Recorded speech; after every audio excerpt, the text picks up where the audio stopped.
Nenda kwa babu wangu wale Liondo kula kikombe wa shamba nyinyi.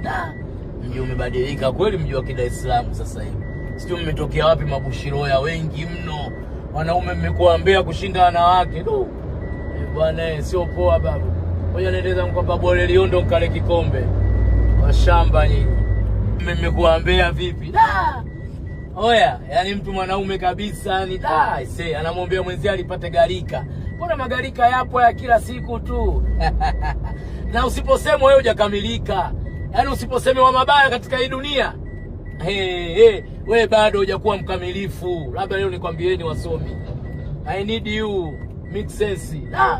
Mwanamume mnapenda kweli mwenzio apate garika. Oya, nikwambieni kitu. Vitani si mpaka uingie polini. Hapo unakoamka mwenyewe, unapoamka kwenda kwenye shughuli yako tayari uko vitani ujue. Labda leo nikufafanulieni nyie watu fudenke wa shamba nyie. Yaani vitani sio uingie polini, ulivyoamka tu ukiingia kwenye shughuli zako tayari uko vitani. Sijui unanielewa? Oya, tabii nikuuzieni vitabu tu. Nikufundisheni kusoma na nikuuzieni vitabu. Maisha ndo haya babu. Naboka jua vitani mpaka uingie polini. Vitani pale ulivyoamka tu asubuhi. Umesalimiana na jirani yako, jua tayari vita ishaanza. Shauri zako babu. Si moja tupambane. Ndio maisha yetu. Wewe kama ulozikuta umezikuta kwenye familia. Sawa babu, wewe umezikuta.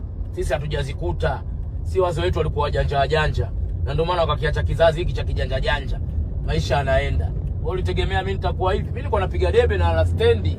Na aso. Na msubiri mtu sina hadi naye. Na lala stendi. Napewa 1000 ndio mpaka kesho yake.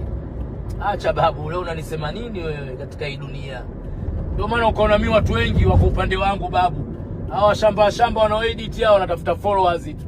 Lakini angalia, dunia nzima iko upande wa babu. Sio ananijua maisha yangu, sijai kufeki. Babu alikuwa anapiga debe, babu alikuwa anachukua vya watu, babu alikuwa anakula tumbaku. Oya, sio poa babu. Mshamba umekuja juzi. Sisi tumeanza kuonekana kabla ya simu, mitandao hamna. Oya, huyu anakuja mtu anaficha ndoo yake ndani. Huyu anakuja mtu anaficha viatu vyake ndani. Wewe umeonekana saa hizi kiteknolojia. Why? Oya babu, niache. Oya, nyinyi wote mnakuwa mnadisi, mtasubiri sana. Yaani huu ni upepo wa kusi tu, utapita utaisha. Watu wameambiwa mangapi wewe kwenye dunia hii? Wangapi wamesingiziwa majambo? Wangapi wamesingiziwa vitu? Na maisha yanaendelea, Mungu kaanyoshea. Nyinyi mnakuwa mnafurahia, si hao maisha yenu bado mazito? Mnahangaika kila siku kwa maustazi wapi? Oya babu, piga chini wa shamba nyinyi. Utaniambia nini? Acha nikatafute mimi.